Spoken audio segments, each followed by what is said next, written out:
Ano siya? Grabe si ate, oh. Nag-unsubscribe talaga siya kay Pugong Biyahero, kay Ralph Abranilla Vlogs, nag-unsubscribe siya. Ang hindi nilang at kay PB Peter Paul, nag-unsubscribe siya. Kay PB Unji, nag-unsubscribe siya. So ang hindi lang in-unscribe niya ate is Speaking Bombay Vlogs, si Mang Eli, si Speaking Koreana, si Toots, Master Ring Ring, PB Team Stong, Madam Yola at Rin Vlogs. So ito na naman tayo, no? So hapon na lang, wala pa ring upload ang ating Chris na mahusay. Kanina ko pang hinintay kung may-upload siya ngayong araw. So sana naman, mamayang gabi dahil 5pm, 5:40pm ginawa ko itong video. So sana mamaya meron na siyang upload. So dahil wala siyang upload, wala akong magawa. So binisita ko na lang itong ang kanyang Facebook ni Chris na mahusay version 2. Hindi ito yung una niyang Facebook ha. Sa mga nakakaalam, sa Facebook ni Chris na version 2, kumbaga Chris na mahusay V2. Kumbaga ang V2 is version 2, no? So kung gusto niyo magkaroon ng update sa mga ganap ni Chris na, hindi man vlog kundi kadalasan dito yung mga TikTok niya. At least, no, may napanood tayong isang Chris na upload niya ngayong araw. So ito, halimbawa ito, isang araw 1 hour ago. Ayan. May nag-TikTok siya, di ba? So sa mga funny Chris na, visit niyo lang sa Facebook, Chris na mahusay version 2. So dito na guys, nagbasa na lang ako ng comments dahil wala akong magawa. Nagbasa na lang akong comments at ang dami, no? Halo-halong mga comments. So may mga nakakatawa din, no? May mga joker din na funny Chris na parang PBT. Kumaga, dinadaan na lang sa biro yung issue nila ngayon, no, ng Chris Pao. Dito ako natawa kay mamo, comment niya. Mylene, ikaw talagang bata ka, ang kulit. Si Chris na po yan, no? So, naging Mylene na tuloy si Chris na. I know po. Kumbaga alam ko po, watch nyo ang vlog ni Chris na and Nanay Needs. Maintindihan mo kung bakit Nanay Needs. Si Nanay Needs guys is siya yung asawa ni Tito Ferns, diba? So i-search natin ang YouTube channel ni Nanay Needs. Sana makita natin agad yung sinasabi niyang video. Saan bang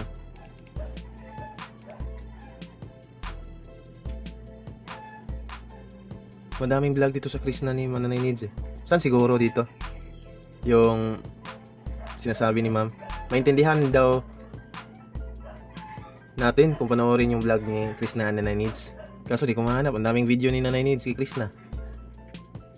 Saan kaya siguro? May nakita sigurong hint si ma'am. Ito yung comment ni ma'am. Nung kasama ka sa PB Team, lahat tumaas ang mga views nila. Lahat dahil sa'yo, marami ding nag-subscribe sa kanila. Lahat kasi ng mga upload nilang video, lagi ikaw ang nasa thumbnail nila. Kaya lahat ng mga viewers nag-views para makita yung upload nila. Ngayon, meron pa din gumagamit. Kaya upload ka lang palagi, Ploy, Chris na, para masuportahan ka ng nagmamahal sa iyo. Lagi mataas ang views mo. So sa mga hindi nakakaalam kung ano yung thumbnail, halimbawa sa akin, Sumari TV. So halimbawa, ito yung thumbnail. Ito yung unang makikita nyo ba kung hindi nyo pa i-click yung video. So yun po yung ibig sabihin ni ma'am na maraming gumagamit sa kumbaga sa mukha ni Erna, sa mga thumbnail, at siguradong i-click daw yun ng mga tao dahil ayun nga, maraming nakasuporta kay Chris na. So sang-ayon naman ako dyan, no? So tumaas daw ang views ng PB Team simula nung kasama pa nila si Chris na. At dahil daw kay Chris na is maraming nag-subscribe sa kanila ng PB Team. Lahat nag-upload nilang lahat daw ng member ng PB Team, lahat nilang upload nilang video is si Chris na lagi yung nasa thumbnail, no, sa mga vlogger sa PB Team. Ito yung TikTok na naman siya, oh.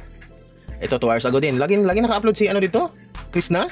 Laging may upload sa kanyang Facebook. So sana naman mag-upload din siya sa Facebook dahil ako guys, as aware ako talaga na yung kitaan sa Facebook kumpara sa YouTube, sobrang layo po ng Facebook. Napakalaki yung kitaan dito sa YouTube guys kumpara sa Facebook. Sobrang layo yung pagitan. Sa Facebook is minsan, di ba? Sa mga nakakaalam dyan, sa Facebook is kahit matino yung content mo, ikaka-copyright. Kumbaga, so, minsan may unfair moments talaga sa Facebook. Yung ibang naghalos wala nang suot is walang violation.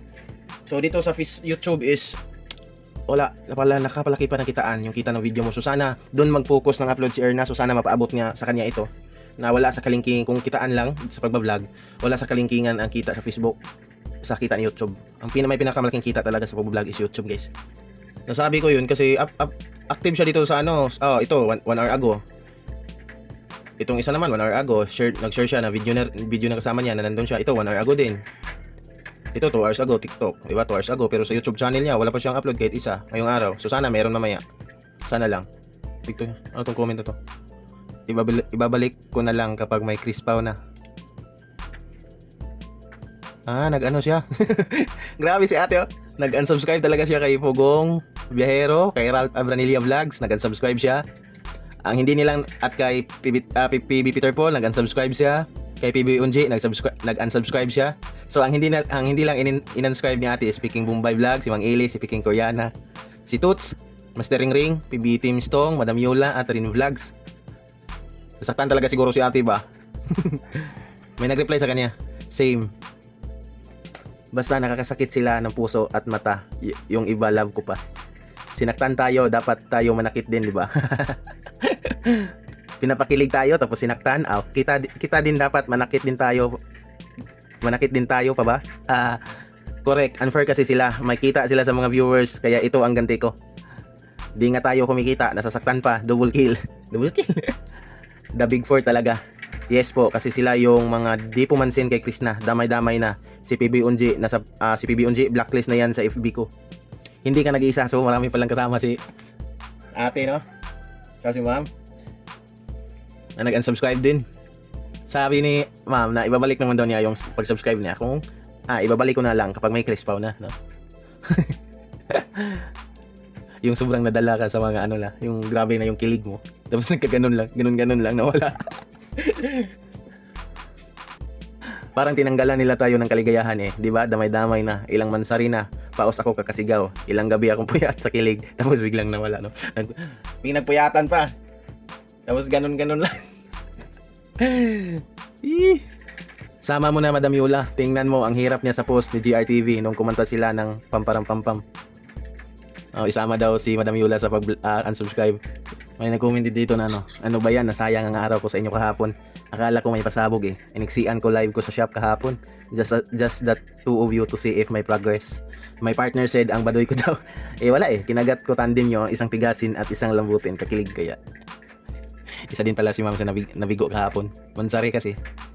Isa din ako doon. Naghintay ng 7 PM. Tapos wala pala. Iba yung upload ni Sir Paul. Akala ko may pasabog sa Mansawi ng bongga-bongga. Mahirap talaga magmahal ng binabae dahil kasi na mahusay. Tistong, andito lang kami sa binabae. Grabe naman. Kaya nga, expert sa playing safe. Ingat lang po sa binibitawang salita. Kung hindi alam mo ang buong kwento, love lang po tayo. Ayun. Kung may asawa ka po, try mong tanungin kung pwede ba maging best friend ang lalaki at gay. Tapos magkatabi pa sa kama. Kung normal ba yon sa isang lalaki, huwag kasi magbulag-bulagan porkit idol natin ng isang tao. Perfect na siya sa paningin natin. That's a no-no. God is the only perfect in this world. Since 2023 pa, naramdaman ko na binabae siya. Kaya nga kahit di ako makapaniwala, kahit di ako makapaniwala sa love team, naniwala na lang ako. Kaya hindi ako masyadong nasaktan sa kinahantungan ng Chris Pao. I idolize Sir Paul as charity vlogger and Chris Natsu. Yun lang yun, walang bias sa comments, love lang. Walang umay sa issue, dapat ipagpasalamat na lang ang nangyari. In the first place, bago naman kunin si Krishna ni PJ ay pumayag naman siya, which mean ready sa lahat ng mangyari. Kaya love lang po, kasi kung hindi naman siya na-discover ni Pugong Biyahero at hindi siya makilala at walang income na malaki, ipagpasalamat na lang dapat, so stop the issue na. May point din si ma'am. Sino yung kasama mo? Pamangkin ni Sir Paul yan, old video niya pa yan. May nag-comment, kapatid niya yan, ano ba kayo, puro kuro-kuro. Nag-reply pala si Krishna. Sabi ni Krishna dito, secret ha, para may issue na para may ma-issue na naman ba? Ayan, parang mas lalong iniinis ni Krishna yung mga basher. Kapatid niya po yan. May filter lang talaga kaya parang hindi niyo nakilala. Tumpak, ayan na naman sila, umatake na sa kapaligiran ba? Ginoo ko ha. I like that be, inisin mo ang mga intriga at marites sa paligid. Okay lang naman yung maging marites or magpa-intriga, pero ang malala kasi yung diretso comment or ano din, di ba, nasa social media kayo, so observe din pag may time. Di ba, nanood kayo ng video, di ba, may filter, so mapapansin, no? Wag unahin yung duda, observe din para hindi tayo mawawali. Tibay naman ng babaeng yan ha, at talagang immune ka na talaga sa issue, be. Okay yan, maging manhid sa lahat. Secret, okay lang. Si Krishna, parang pinakita niya talaga na malakas siya sa mga basher, kung magkakaya niya. Pero di ba may history na siya yung, ayun nga, nabasa ko sa mga ibang comment na minsan nang malapit nang tumalon si Krishna doon sa isang mall sa Davao noon dahil sa mga problema. So, hindi natin alam dahil sa mga pangbabash. Kumbaga, pasalamat tayo na nakuha pa niyang mag-video, magbablog, magpatawa. Pero hindi natin alam kung sa totoo talaga sa loob niya do. So, iwasan na lang natin. Kung para sigurado talaga tayo na okay lang siya at walang dadamdamin, so iwasan niyo na mag-bash sa kanya. Kasi huwag kayong makampante dahil okay lang siya sa mga post niya na parang wala lang siya, so parang palaban siya. So iwasan dyan dahil ang katulad ni Erna guys na mahilig tumawa or mapagbiro is yun yung kadalasang may talagang dinadalang lalim na ano ba. Sila yung kapag nalungkot sobrang lalim, kumbaga ang tagal maging okay. Kaya iwasan.